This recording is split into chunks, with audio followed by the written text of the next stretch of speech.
আমার পক্ষে একটা ফর্ম গেছে। এটা আলোকে আমি আজ আপনাকে কথা বলতে আইছি। আসলে আপনারা জানেন এই যে মনোহর চৌধুরী সাহেবরে আমি যতটুকু চিনি, উনি 2001 সালে আমাদের দেশ নীতি আপোষ নীতি বেগম জিয়া সুয়াগাজী মাঠে দানেছড়া দিয়ে ওনাকে বরণ করিয়া ওনাকে নমিশন দিয়ে দিছিল। সেই ধারাবাহিক আজ পর্যন্ত আজকে 2025 চলতেছে, উনিকে এই পার্টি করতেছে আজকে 25 বছর। সে আলোকে এবার উনি নমিশন চাইছে, আমিও চাইছি, হাজি ইয়াসিন ভাইও চাইছে। তখন ঢাকা গুলশান অফিসে আমাদেরকে কুমিল্লা ক্যারে দিব সবগুলোর লগে আলোচনা করার জন্য মহাসচিব ডাকাইছে। সে পরিপ্রেক্ষিতে আমি তো বহিষ্কৃত নেতা, সুতরাং আমাকে তো ফাঁড়ি বসে থাকতে পারে না। আমি আলাদাভাবে ওনার বাসভবনে আমাকে ডাকাইছে। আমি আমার কথাগুলি বলছি, এই কথাটি কি বলছি আমি কেউ ভয় পাই না, আমি সরাসরি আমরা বলতে চাই। উনি আমার প্রশ্ন করছে তুমি দাঁড়িয়েতে চাও কেন? তো আমি বললাম সবের তো একটা চিন্তা ভাবনা থাকে বড় জায়গায় যাওয়ার জন্য। আমি দুইবার মেয়র ছিলাম, আমরা বৈষয় করছেন আবার দাঁড়ার কারণে আমি বলছি আমি যেন 2022-এ 30 জুন দাঁড়াইছি, কার বিরুদ্ধে দাঁড়াইছি? হ্যাঁ, দলের সিদ্ধান্ত ছিল ইলেকশন না করা, এটা স্থানীয় সরকার নির্বাচন ছিল, এটা জাতীয় নির্বাচন না। আমি জনগণের থাকতে জনগণের চাপে আমি লোকের যুদ্ধ করার জন্য আমি ইলেকশন করছি। এই কারণে যদি আমাকে বৈষয় করেছেন আদৌ পর্যন্ত আমি কিছু বলি না, কারণ আমি আমার নীতিতে ছিলাম, আমি জনগণে থাকবো। কিন্তু এই সময় কী হয়েছে এটা আপনারাও জানেন। আমি মহাসচিব কইছি যে ওই সময় যদি আমাদের ইয়াসিন ভাইয়ের সারা যদি না দাঁড়াইতো আমার ভোট 70-80 হাজার হইতো। উনি একটা পরিকল্পনা করিয়া দাঁড়া করাইয়া আমার দুঃখ এই জায়গাটা সাংগঠনিকভাবে আমার দুঃখ হইলো ওই সময় এই ইলেকশনের 3 মাস আগে আমরা কি জানি না আমাদের ইয়াসিন ভাই কিন্তু কুমিল্লা দক্ষিণের আহ্বায়ক হয়েছিল। এর আগে সিরিয়াস আহ্বায়ক হয়েছিল, ওনাকে ভালো একটা আমাদের নেতা সম্মান দিছে। ওনার কার্যক্রম ছিল সাংগঠনিকভাবে আমি মনে করি সাংগঠনিক কার্যক্রম ছিল উনি প্রতিটা যে সিটি কর্পোরেশনের 27টা ওয়ার্ড, প্রতিটা ওয়ার্ডে আমার বিরুদ্ধে প্রচারণা করার, এটা হলো সাংগঠনিক ব্যাপার। হ্যাঁ, আমি দলের সিদ্ধান্ত মানছি না, আমার বিরুদ্ধে উনি প্রচারণা করবে, এটা স্বাভাবিক, এটা হলো সাংগঠনিক। কিন্তু এটা না করিয়া উনি সালারে দিয়া আকম বাহাদুর সাহেবের লোকে মিলিত হইয়া আমাকে প্ররোচনা করে এটা করছে। আমার দৃষ্টিকোণ এটা, অন্যরা কি মনে করে আমি যাই না।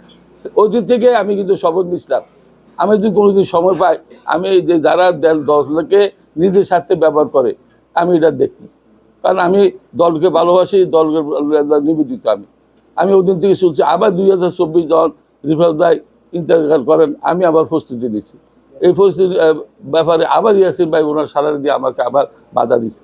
ওই দুইবার বাধার কারণে আমি আর দলকে উনি এই যে 2022-এর মার্চ মাসে ওনাদের আহ্বায়ক হইল, এই 24 সাল পর্যন্ত ওনাকে বাদ দেওয়ার আগ পর্যন্ত উনি একটা উপজেলা কোনো কমিটি করে নাই, একটা উপজেলার। আমরা বিগত দিন দেখছি রাব ব্যাপারে কোনো সময় আমাদের নেত্রী সভাপতি মানেছে, কোনো আহ্বায়ক সভাপতি মানেছে, তারা যে কোনো লইয়ে আমরা লাকসামগঞ্জ, মনোরঞ্জনগঞ্জ, চৌদ্দগ্রাম, সদরগঞ্জ, বুড়িচন, বানপাড়া, বড়ুয়া সবগুলি আমরা যে কমিটি করছি।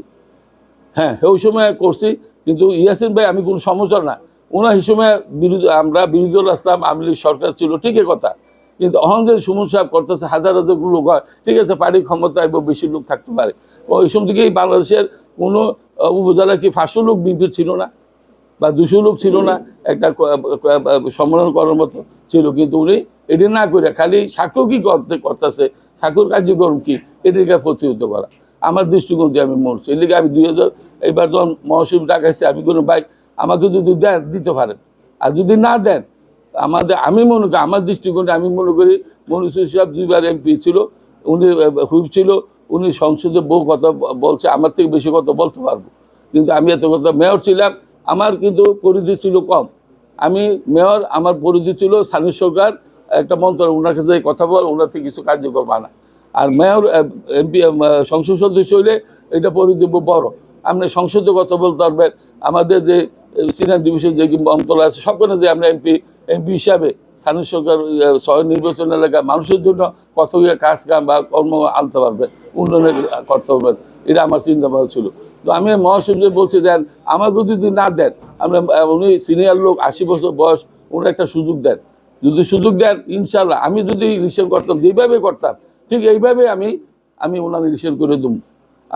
আমরা যদি আমার কথা রাখেন ইনশাল্লাহ আমি ওই দিন যেদিন ঘোষণা হয় আমি কিন্তু কর্মস্থলা আমি আমার ওয়ার্ক করতেছি আমি সব শুনছি আমি আল্লাহ সুক্রিয়াই করছি আমি আবার এই মনির ভাই থেকে ওই দিন থেকেই আমি আমার কার্যক্রম গতকাল পর্যন্ত আমি এখন আমার কার্যক্রম চলতে আছে কুমিল্লার 27 ওয়ার্ড থেকে 6টা ইউনিয়ন যেটা আমার অন্তর্ভুক্ত ছিল আমি প্রতিটা উপজেলার ওয়ার্ডে আমি আমার মতো করে আমি আমার কাজ করতেছি আমি একটা কর্মী হিসেবে ফিসে বই চাই তারপর আমি আমার কামটা কার্যক্রম করে চালাইতেছি কেন করতেছি তার হিসাবে কথা শুনে উনি মনুষ্যদের সম্মান করছে আমাদের 6 নির্বাচন এলাকার মানুষকে সম্মান করছে এর লিগে আমি আমার জানটা দিয়ে আমি চেষ্টা করতেছি আর কালকের ঘটনাটি বলি এটা হলো আমি তো বারবার শুনতেছি এসি সাহেব নিজেও মালালো কতুরি গাছে গাড়ি ভিতরে কতুরি দেয় মানুষ উদ্ভট পরিস্থিতি করতেছে মানুষের অক্ষর নিয়ে যেতেছে এখন হচ্ছে 25 তারিখ অনেকে একবার 12 একবার 16 একবার 18 একবার 22 একবার 25 ওনারা টাইম নেয় রাগ করে আমি কিছু না উনি যদি করে আমি আবার একটা কিনা রাখি একটা নমিশন কিনা রাখি কারণ নমিশন আমি যদি স্বতন্ত্র দাঁড়িত অর্থাৎ ফাটিতে দিত না স্বতন্ত্র কিনা রাখি কারণ স্বতন্ত্র কিনতে হলে ক্ষতির কার্যক্রম আছে ফিল আপ হয় আমরা বোর্ড হলো 6,46,000 আমাকে 7,000 নাম লিস্টে করতে হবে ফর্মে দিয়া শুধু আইডি কার্ডের নাম্বার ভোটার নাম্বার পরিস্থিতি দিতে হয় এই জন্য আগে কিনছি কিন্তু আমি আজকে সারা রাত দিয়ে চিন্তা করছি এটা আমার এখনও কিনা ভুল হয়েছে কারণ আমি তো মনিবের লোক মনিবের আমি কই দ্বারা করেছি এই জন্য এই কথাটা বলার জন্য আমরা বলছি এটা আমার সরি আমি ভুল এখন কিনাটা আমার ঠিক হয়েছে না কিন্তু ভাই আমার ওই কইলাম না ইয়াসিন ভাইয়ের কার্যক্রম আমার ভাই ভালো লাগে না কারণ আমি দলকে ভালোবাসি দলকে উনি দিন আমি তো এখনো বলি আসেন বসেন আমার কি দোষ আমরা এই রাজ্যে যে সাংবাদিক সম্পর্ক হয়েছে এর দল করলে আমরা টাউন হলে বা শিল্পকর বলুন আমার দোষগুলো উনি বলুক আমি উনি ব্যক্তিগত কোনো ক্ষতি করছি না ব্যক্তিগত রাজনীতিতে দ্বিধাদ্বন্দ্ব থাকতে পারে ঠিক না বড় দল থাকতে পারে কিন্তু উনি যেভাবে কুকুরিত করে এটা তো ঠিক না এই আলোকে আমি কালকে আমার নমিশন কিনছি এটা আমি ইনশাল্লাহ আমি এটা জমা দেবো না আমি কিনে রাখছি বললাম তো আমি রাজনীতি রাগ করা ঠিক না কিন্তু বাধ্য হয়ে আমি কালকে এইসব কার্যক্রম দেখিয়েছি আমরা মাধ্যমে কুমিল্লার 6 নির্বাচনের মানুষকে জানানোর জন্য এটা আমার ভুল হয়েছে এটা জানানোর জন্য আমরা ডাকেছি এবং আমি আমার কথা শেষ হয়েছি আপনারা যদি কোনো কথা থাকে আমার বলতে পারেন। ভাই আপনি তো নমিনেশন কিনছেন